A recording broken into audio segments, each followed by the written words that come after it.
जय श्री कृष्णा। माघ मास में श्रीमद् भागवत महापुराण हम सब कथा सुन रहे हैं। 9वें दिन हम सब मिलके सुनेंगे। श्री कृष्ण भगवान ने की जय। हमने सुना कि उद्धव जी वहाँ पे आ चुके हैं, तो उद्धव जी को सखियाँ देखकर विलाप कर रही है और कृष्णा कृष्णा नाम करती हुई वीर व्याकुल से पागल हो उठी है। वीर व्याकुलता ललिता कृष्ण का नाम रटती जा रही थी। विशाखा ने कहा, अरे कृष्ण तो स्वार्थी और कपटी था, राजा बनते ही हम सबको भूल गया।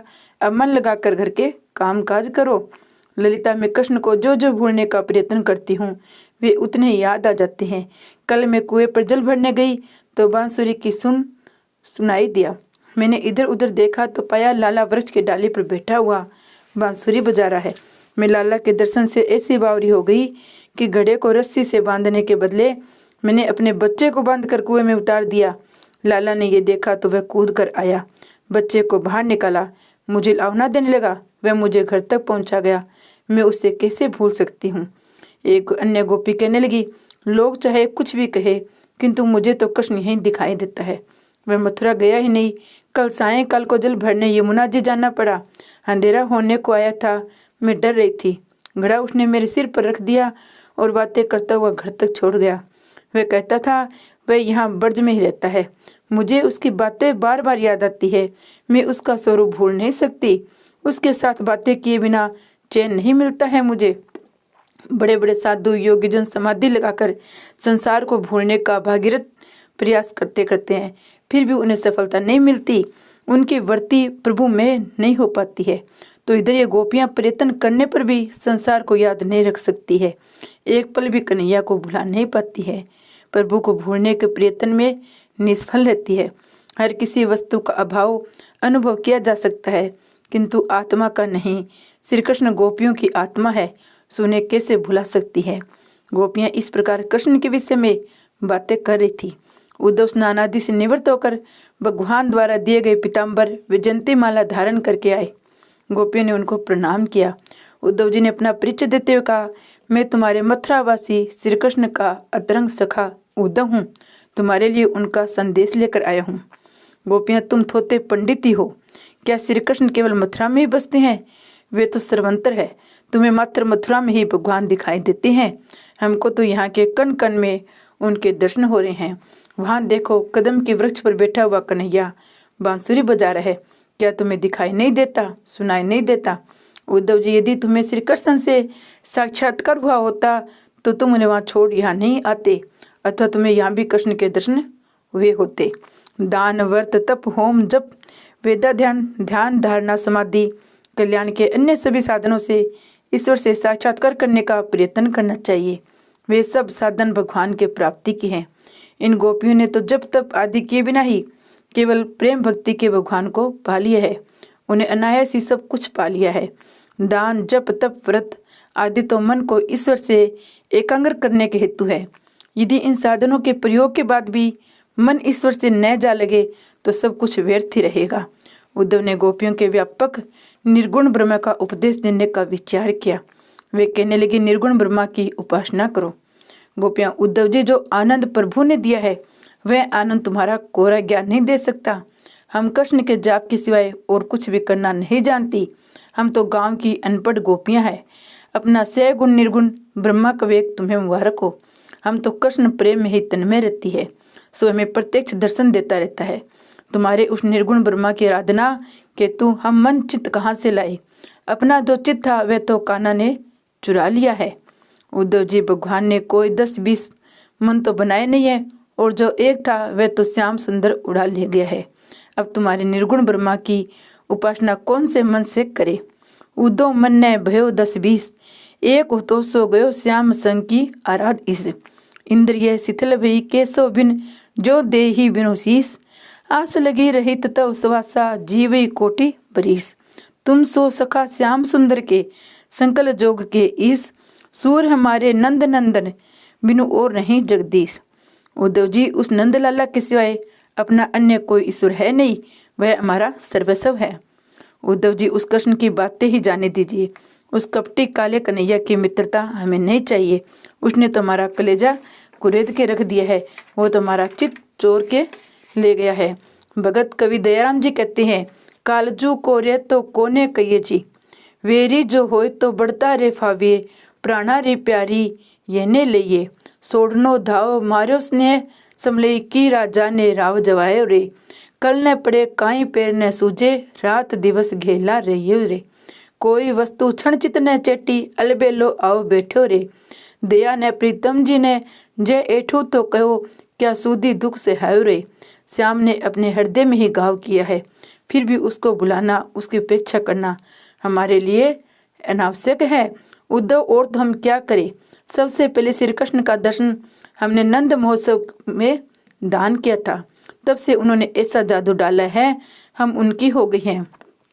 उद्धव जी, अब हम हृदय में किसी और के लिए स्थान है ही नहीं। चलते फिरते जागते सोते विचार में सपने में उस श्याम की मूर्ति हृदय में समाई गई है। ही न रहो ही यह में ठोर, नंद नंदन अक्षत कैसे अनिय और चलत चितवन दिवस जागत सपन सोवत रात, हृदय वह श्याम मूर्ति छिन्न इत उतजात, श्याम गात सरोज आनन ललित गति मृदु हास, सूर ऐसे रूप कारण मर्त लोचन प्यास। उद्धव जी, कृष्ण में रासलीला के महानंदों का अनुभव कराया और अविसार दिया, ऐसे निष्ठुर क्यों हो गए वे। उद्धव जी, नहीं नहीं, ऐसा नहीं है, मेरे स्वामी तुम सभी को बहुत याद करते रहते हैं। गोपियां, उद्धव जी, तुम्हें यदि श्री कृष्ण के मूल स्वरूप का ज्ञान होता, तुम यहाँ आए हुए नहीं होते। तुम्हें ब्रह्म ज्ञान की बातों ने भरमा दिया है। जो उनके असली रूप का दर्शन कर पाया है, वह उनको कभी छोड़ नहीं सकता। तुमने छोड़कर आए हो, सो लगता है तुम्हें उन्हें पहचाना ही नहीं है। हे उद्धव, तुम किसका संदेश लेकर आए हो? इस अनाथ वर्ज को वे कब सनाथ करेंगे? गोपियां पागल सी होकर प्रलाप करने लगी। वृक्षों को श्री कृष्ण का रूप निहार कर वृक्षों को आलिंगन देने लगी। ये रहे मेरे श्री कृष्ण। अब उद्धव जी गहरे सोच में डूबे जा रहे हैं। ये गोपियां, ये नंद यशोदा पालने में, घर में, आंगन में, वृक्षों में, जल में, धरती के कण कण में श्री कृष्ण ब्रह्मा का अस्तित्व का अनुभव कर रहे हैं। ये अनपढ़ गंवार होकर भी ब्रह्मा को सर्वव्यापकता का अनुभव कर रहे हैं। इधर एक मैं हूँ जो वर्षों से व्यापक ब्रह्मा के वेदांत का रटन चिंतन करता हूँ, फिर भी उसका दर्शन और अनुभव पा नहीं रहा। मेरा सुसज्ञ ज्ञान निष्फला, मेरा ज्ञान पंडिताई निर्थक रही। मैं बुद्धि लड़ाता रहा, वेदांत के सिद्धांतों में उलझता रहा, किंतु ब्रह्मा का अनुभव नहीं कर पाया। ज्ञानार्जन तो एक बात है, ज्ञानानुभव दूसरी। ज्ञानार्जन का महत्व होते हुए भी ज्ञानानुभव का महत्व अधिक है। सखियां उद्धव जी को राधिका जी के दर्शन कराने ले गई। सखियों की मंडली में विराजमान श्री राधिका जी की शोभा अवर्णनीय है। 9 वर्ष की निर्दोष वे सादगी भरा श्रृंगार, मुख पर दिव्य तेज की आंबा, सात्विकता, प्रेम की मूर्ति, जगत के आनंददाता श्री कृष्ण की आनंददायिनी श्री राधिका जी को उष्टम ने साष्टांग प्रणाम किया, किंतु राधिका जी का शरीर श्री कृष्ण के विरह के कारण सूखे कांटे जैसा हो गया था। मन व्याकुल और व्यथित था। केस रूखे सूखे बिखरे हुए थे। चंद्रमुख शुष्क सा हो गया था। मुख से वेदना भरी आहें निकल रही थी। आंखों से अश्रुधारा बह रही थी। इस प्रकार वे दुख वल्ली सी दिखाई दे रही थी।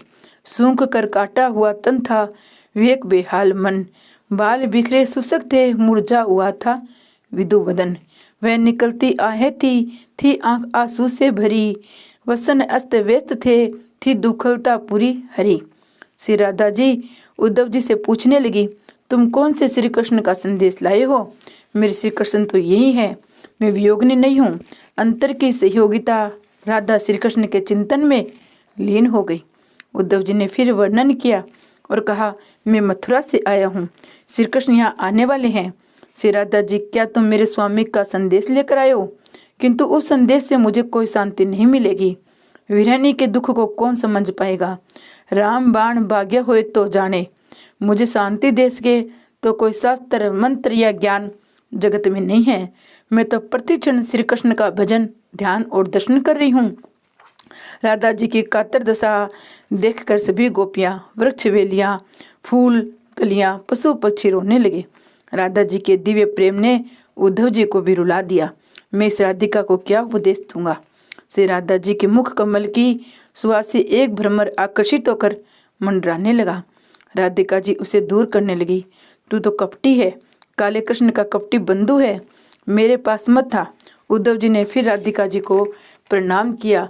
47वें अध्याय के 12 से 21वें श्लोक तक भ्रमर गीत में के नाम से जाने जाते हैं।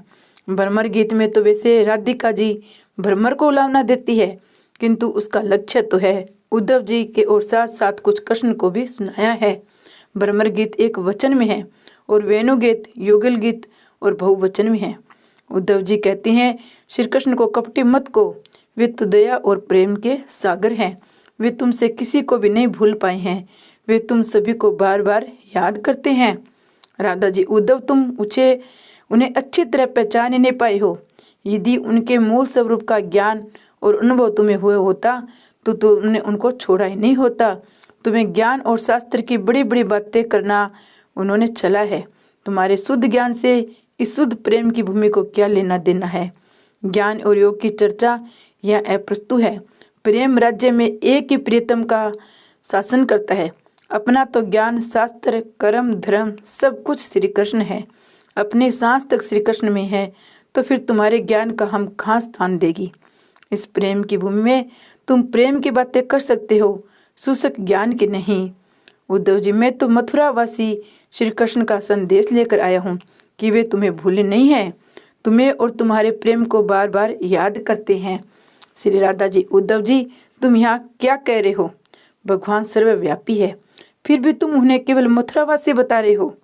षड शास्त्रों का तुमने अभ्यास तो किया, किंतु कोरी रहे तुम। शास्त्रों में डूब गए, किंतु मोती न पा सके। उद्धव जी, मेरे श्री कृष्ण केवल मथुरा में नहीं, हर घर हर जगह बसते हैं। मुझे तो चारों ओर दिखाई देते हैं।